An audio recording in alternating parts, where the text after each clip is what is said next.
안녕하십니까. 4월 4일 화요일 오전 11시를 막 넘겼습니다.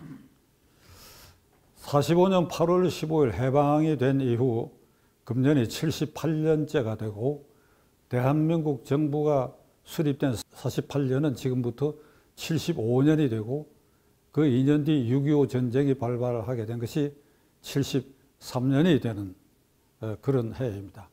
이 남북 분단 아래서 45년 8.15 남북이 분단된 이래의 우리 대한민국, 이 남한 안에서 역사 왜곡과 진실이 파묻혀져서 국론 분열과 국민 사이에 간격을 여전히 벌리고 있는 몇 가지 사건이 있습니다. 오늘은 그것에 대해서 간략하게 한번 짚어보고 이걸 어떻게 극복할 것인지에 대해서 시청자 여러분들과 함께 고민해 봐야 할 것입니다. 우선 첫째로 어제가 제주 4.3 사건의 기념일입니다. 그러니까 지금부터 75년 전 4월 3일 제주도에서 있었던 제주 4.3 사건은 이른바 좌파, 종북, 주사파 세력 쪽에서는 이게 양민 학살 사건으로 보고 있습니다. 그 다음에 6.25 전쟁은 이것이 남침이 아니라 북침이라고 보고 있습니다. 그 다음에 이승만 대통령이 세운 대한민국, 이승만 박사가 대통령이 된 대한민국은 이게 철저하게 미국의 조정에 의한 미국의 괴뢰다. 이승만은 미국의 괴뢰고 따라서 대한민국은 미국의 괴뢰공화국이다. 이 세 가지에 대해서 이게 우리가 서로 간격을 넘을 수 없는 아주 깊은 이게 수렁을 지금 파놓고 이게 70여 년째 지금 계속되고 있습니다. 우선 4.3 제주 사건에 대해서 살펴보기로 하겠습니다. 문재인 대통령은 제주 4.3 사건의 정의를 분명히 이렇게 하였습니다. 제주 4.3 사건은 남북 평화 통일 정부를 기원하는 선량한 제주도민들의 그런 집회와 시위에 대해서 이게 군과 경찰이 달려들어 가지고 학살한 사건이다. 그래서 어마어마한 희생자를 낸 사건이다. 4.3 사건은 즉 평화통일을 기원하는 평화통일 정부를 세울 것을 기원하는 제주도민들의 그런 애국심에 불을 질러가지고 이들 그 시위나 집회에 참가한 사람들을 무차별하게 군경이 학살한 사건이다. 이렇게 정의를 내렸습니다. 과연 그런가? 군더더기 다 빼고 제가 말씀드리려고 합니다. 48년 4월 3일의 그 시점은 그 다음 달 5월 10일에 대한민국 정부 수립을 위한 재헌국회, 그러니까 다른 말로 하면 1대 국회죠. 지금 20대 국회니까 1대 국회의원 선거를 재헌국회의원 선거라고 해요. 이거 임기가 2년, 따라서 대한민국 헌법을 만들고 그 헌법에 기반한 정부를 세우는 것을 담당하는 국회, 이 대한민국 정부 수립을 위한 재헌국회의원 선거를 회방해야 돼요. 선거 자체를 없도록 수단 방법을 가리지 않고 폭동을 일으켜서라도 이걸 회방하라고 하는 해주의 본부를 두고 당시 거기에 있던 남로당 당수 박헌영의 지령에 의해서 제주도 남로당 도책 김달삼이 면밀한 계획을 세우고 그리하여 4월 3일 새벽 4시를 기해 가지고 13개 경찰서 지서 공공기관을 공격을 해가지고 경찰과 군인들 그리고 우익인사들을 살해함으로써 비롯된 사건이 4.3 사건의 시발입니다. 결국 제주도는 어떻게 되느냐? 3개 선거구에서 국회의원 3명을 뽑게 되는데 남로당 지령대로 김달섬이 폭동을 일으켜가지고 그 3군데 선거는 결국 못하고 말았습니다. 자, 이렇게 되니까 제주도 있는 경찰 병력으로는 이 폭동의 막을 치안 공백 상태가 생겼기 때문에 부득이 미 군정청은 이게 본토에서 군인과 경찰을 투입해 가지고 그 주모자들을 색출해서 처단하는 과정을 밟을 수밖에 없었습니다. 이 과정에서 이른바 양민, 전혀 이 폭동 가담자도 아니고 남로당 당원도 아닌데도 희생되는 사람들이 자연히 생기기 마련입니다. 제주도의 지형상 한라산 줄기를 근거로 해서 곳곳에 독립된 자연 불악이 있는 특수한 지형을 갖고 있습니다. 그런데 그 불악마다 남로당 당원들이 상당수 있었다는 겁니다. 해방 후에 도 단위로 또는 도시 단위로 남로당 당원이 가장 많았던 곳이 제주도로 알려져 있고, 어떤 통계에 의하면 제주도민 70% 이상이 남로당 당원이었다라고 하는 기록도 있습니다. 자, 어떻든 자연 불악에 전부 흩어져 있는 이런 데에서 게릴라들이 한라산 속으로 숨어 들어가 있다가 식량 투쟁을 위해서 하산해 가지고 그 마을에 다 친지도 있고 아는 사람도 있는 그곳에서 식량 양식을 얻어가고 다시 숨어 들어가고 하는 이런 과정을 밟으면서 군경에 저항하다 보니까 이 군경은 이 마을에 동조자가 있는가부터 색출하기 시작했고 한라산 골짜기로 접어 들어가는 사이에 거기 실제로 동조한 사람도 있고 동조한 것처럼 오인된 사람도 있고 그 구분이 엄격하게 되지 않는 상황에서 소탕작전이 일어나다 보니까 전혀 생사람이 거기에 상당수 희생되었을 가능성이 충분히 있는 것이 4.3 폭동 사건의 현실이라고 저는 생각합니다.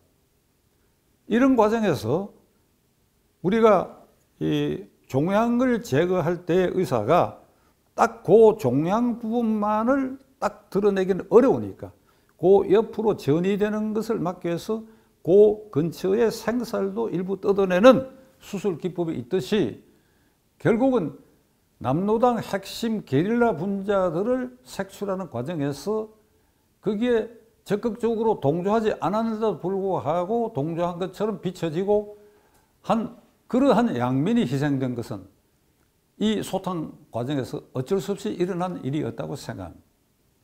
이 경우에 국가는 그 진압 과정, 소탕, 게릴라 소탕 과정에서 정말로 억울하게 희생된 그 부분, 그건 국가가 책임져야죠. 그 부분 국가가 책임져야죠. 그러니까 제주 4.3 사건 희생자 이렇게 말을 하면 남로당 핵심 분야, 게릴라 분자들을 말하는 것이 아니라 그들에게 동조하지도 않았는데 오인돼 가지고 희생된 사람들, 그 사람들을 희생자라고 봐야 하는 것입니다.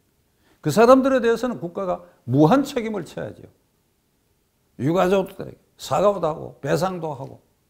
그런데 이걸 혼재시켜 가지고 이게 제주 4.3 사건의 발단이 50선거를 방해하기 위한 김달삼 도책이 주동이 된 게릴라전으로 이 선거를 방해하기 위한 폭동이었다고 하고는 이걸 덮어놔 버리고 양민이 학살됐다고 하는 그쪽에 포커스를 맞춰가지고 제주 4.3 사건을 보는 한 제주 4.3 사건에 대한 진실은 묻혀버리고 그 진실이 밝혀지기에는 어려운 상황으로 자꾸 가고 있는 것이 오늘의 현실. 김달삼이라는 사람은 1923년생으로 이 사건 발발 때는 26살이었습니다. 그러니까 일제시대에 부유한 집안의 아들로 태어났기 때문에 고등학교도 일본 명문고등학교를 나왔고 대학도 명문 사립대학의 하나인 주오대학, 중앙대학을 졸업하고 그 졸업과 동시에 일본군 예비사관학교를 수료해가지고 45년 8.15를 일본군 소위로 해방을 맞이했습니다. 학창시절부터 막스 레닌 사상에 깊이 심취해가지고 그 해방된 조국에 들어와서는 남로당 당원이 되어가지고 경북 지역에서 활동하다가 우수한 지하조직 또는 공작 1946년 10월 1일 대구 폭동에도 가담해가지고 많은 성과를 올린 것이 남로당 본부에 인정돼가지고 제주도에 파견돼서 이른바 4.3 사건을 일으키는 주동자로 활동을 했습니다. 그는 제가 보기에 공산주의자인 것은 틀림없지만은 김일성주의자는 아닙니다. 우리가 지금 이 단계에서 공산주의와 김일성주의를 구분해야 됩니다. 공산주의는 인민해방을 주장하는 사람들이었고 그리고 이와 같이 8.15 이전에 일본의 명문대학이나 이런 데 다니던 젊은이들 가운데 독서에 심취해가지고 막스 레닌 사상에 물들여진 이런 젊은이들은 낭만적 공산주의자들. 인민해방이라고 하는 그 낭만적인 생각에 젖어 있는 것이지, 해방 후에 김일성 정권이 들어선 이후에 북한은 공산주의가 아니고 김일성주의지요.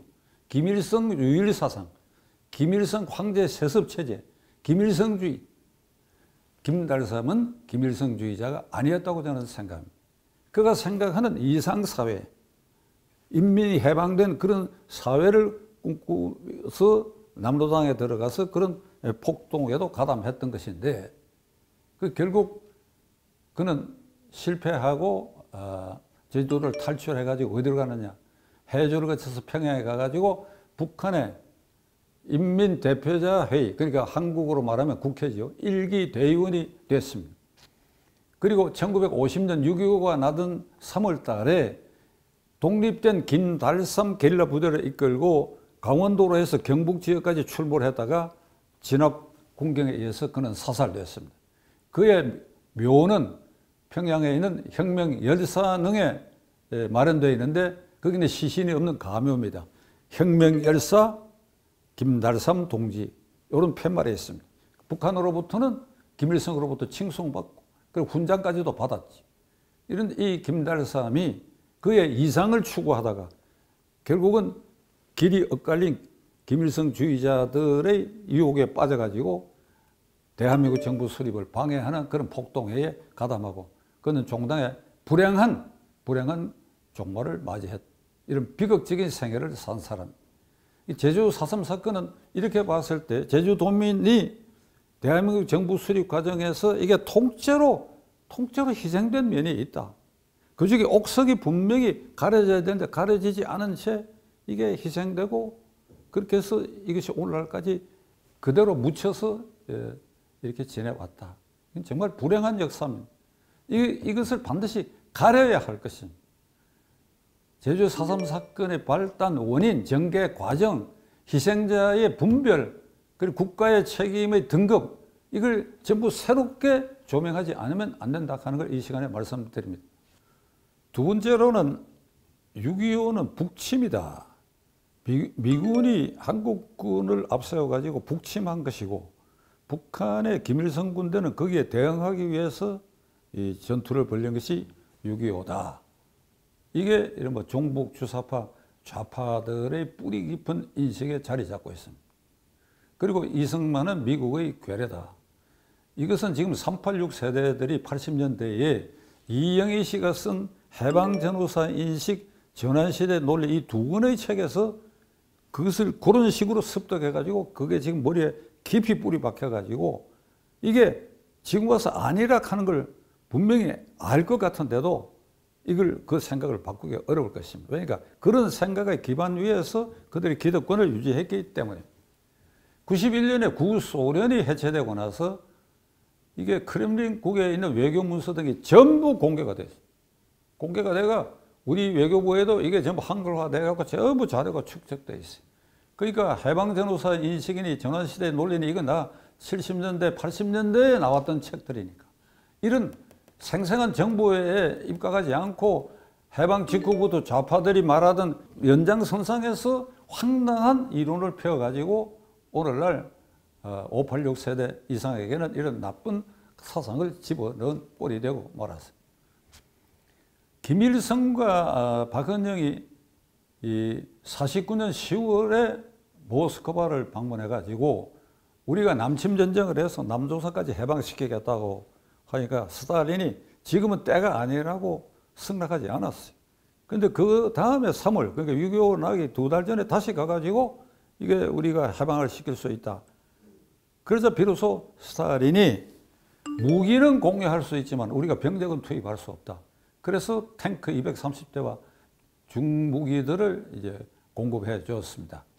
스탈린의 속셈은 2차 세계대전 독일과의 전투에서 엄청난 피해를 입었기 때문에 그 전쟁 피해 상황이 복구되지 않은 상황이고, 그리고 이 사람들이 남침 전쟁을 일으키면 미군이 참여할 가능성이 있고, 그렇게 되면 소련군이 직접적으로 참여해서 응원을 하게 되면 미소 전쟁이 붙어가지고 3차 전쟁이 일어날지도 모른다. 그러니까 지금 소련은 그러할 때가 아니다. 그렇게 해서 병력은 안 보내고 무기만 이렇게 충분히 주었던 것 같은데 6.25가 발발하자 유엔 안전보장이사회가 개최돼 가지고 이건 남침이 분명하니까 유엔군을 파견하자 하는 결의에 상임이사국 중에 하나인 소련이 거부권을 행사하지 않았습니다.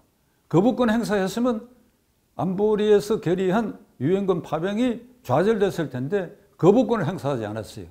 그 당시 소련의 유엔 대사 말리크라는 사람은 기권을 해버렸어요. 그 외에 불참해버렸어요. 불참해버리니까 상임이사국 4개국이 참여 가운데 나머지 이사국하고 합해가지고 만장일치로 여기 한국에 유엔군을 파견하기로 결정했던 것입니다. 이게 소련의 지시, 소련 스탈린의 지시에 의한 것입니다. 그러니까 유엔 결의대로 그냥 하도록 기권해라고 한 지시에 따라서 그래서 미군과 16개 유엔군이 우리나라에 와가지고 북한과 전쟁을 치르게 됐던 것입니다. 이런 전후 사정으로 봤을 때 이것을 어떻게 북침이라고 할 수 있느냐. 이게. 북침이 절대로 아닌 것입니다. 이게 다 자료가 나와 있습니다. 그 다음에 이승만을 미국이 괴뢰 정권이라고 하는데 괴뢰 정권의 본질적 정권은 김일성 정권입니다.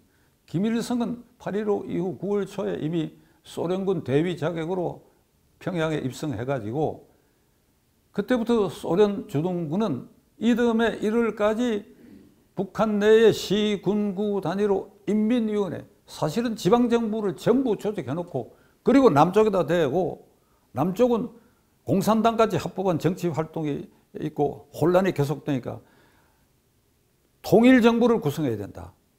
이미 자기들은 단독정부 구성 준비를 다 완료해놔놓고 남쪽에다 내가 이 혼란기를 이용해갖고 통일정부를 구성해야 된다고 계속 선전선동을 했어. 47년 말에 유엔은 어떤 결의를 하느냐. 가능한 지역의 선거를 통해서 대한민국에 그러니까 조선반도에 그러니까 한반도에 합법정부를 세운다. 그래서 유엔 선거감시단이 47년 연말에 왔는데 북쪽으로는 거제를 입국할 수 없었습니다. 그래서 다시 유엔이 그러면 가능한 지역에 선거를 해야 된다. 그래서 38선 이남 이 대한민국 지역에서 선거가 있게 되고 그것이 아까 말씀드린 4.3 사건 다음 달에 있었던 50선거를 통해서 대한민국 정부가 수립된 것입니다.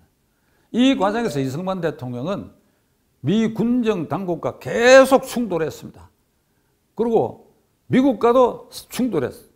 미국이 이 신탁 통치 등을 통해 가지고 이 대한민국 단독 정부 수립을 계속해서 불응하기 때문에 미국과 싸운 사람. 47년에 미국에 단독으로 가가지고 미국 조야를 설득하고 다니면서 그리고 유엔도 설득하고 다니면서 그래서 결국은 유엔 감시하에 가능한 지역의 선거라는 그런 결과라도 얻어가지고 이 대한민국 정부를 수립했지. 이승만이 미국이 시키는 대로 김일성이처럼 소련군 대위 자격으로 와가지고 평양시의 환영대회에서 소련군 장교가 양쪽에 서서 그 환영대회를 주관하고 그렇게 해서 괴뢰 정권을 세우는 괴뢰의 앞잡이가 된 거하고는 전혀 다른 사정 아래서 이승만 대통령 대한민국 정부를 수립했다. 자, 이제 결론을 내리겠습니다. 4.3 사건은 평화통일정부를 기원하는 제주도 양민을 군경이 무차별하게 학살했다. 아니다. 6.25는 북침이다. 아니다. 남침이 명백하다. 그 다음에 이승만은 괴뢰다. 아니다. 김일성이가 더 괴뢰다. 괴뢰의 본질이다. 이승만은 미국과 싸웠어. 그리고 유엔을 설득해가지고 오늘날 이 대한민국을 건국한 사람이다. 이런 점에 대해서 이것을 역사 왜곡을 바로잡는데 저는 아주 비관적으로 봅니다. 상당한 세월이 흐를 것입니다. 지금 저는 6명의 손자, 손녀가 있고 31살에서 22살까지 이른바 20대, 30대 초반까지 있는데 얘들에게 최근에 물어보면 4.3 사건이 뭔지 김일성이가 어떻게 평양에 들어왔는지 이승만 박사가 어떤 과정을 거쳐서 대한민국 정부를 수립했는지 6.25가 북침이지 남침이 전혀 생각이 없습니다. 그러니까 전혀 몰라요. 모르고 생각이 없는데 여기에다가 좌파들의 저런 역사 인식을 만일 대량으로 계속 보급해 간다면 그런 애들도 그쪽으로 기울 수 있지 않겠냐는 두려움을 저는 갖기 시작했습니다. 이게 우리가 여기에 좌파들의 이론에 동조하지 않는 여러분들과 저는 정신을 바짝 차려야 되고, 이런 점을 장기 계획을 세워가지고 윤석열 정부에서부터 이것에 대한 역사 교육을 바로잡는, 왜곡을 바로잡는 이런 프로그램을 만들어가지고 아주 진지하게 접근해야 할 때가 지금 왔다고 생각합니다. 지켜보겠습니다.